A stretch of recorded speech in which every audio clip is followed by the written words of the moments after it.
Everyone back to my channel Chandni mini blog. তোমরা সবাই কেমন আছো? আশা করি ভালো আছো। আমি একটা ছোট ভিডিও নিয়ে এসেছি। ভিডিওটা হলো যে আজকে আমাদের পাড়াতে একটা জলসা হচ্ছে ছোট করে, তার জন্য কিন্তু অনেক কাটা বাছা হয়েও গেছে।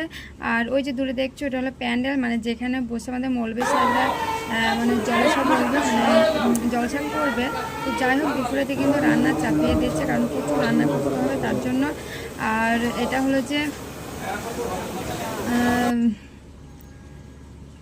তো প্যানেলটা দেখতে পাচ্ছ সুন্দর করে সাজিয়েছে, আর ছেলেপিলেরাও কিন্তু এখানে হাজির হয়েছে।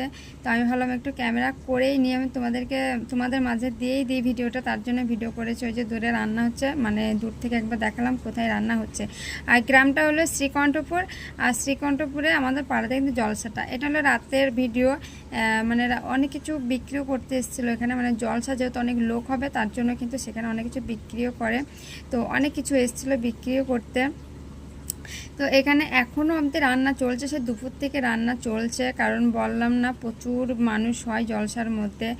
আর ওই দেখো দিনের প্যান্ডেলটা যেমন লাগছিল, রাতের প্যান্ডেলটা তার থেকে বেশি সুন্দর লাগছে। তো অনেক সুন্দর সাজিয়েছে, মানুষ আস্তে আস্তে হাজির হচ্ছে। আমরাও হাজির হয়েছি, আমরা হাজির হয়েছি বলতে আমরা একবার দেখতে এসেছিলাম, মানুষ এসছে কি আসেনি। তো চলো, আমাদের এখানেও কিন্তু জলসা শেষ। এখন বাজে রাত 11টা, আর এখন কিন্তু খাবার দিচ্ছে, তো খাবার খেয়ে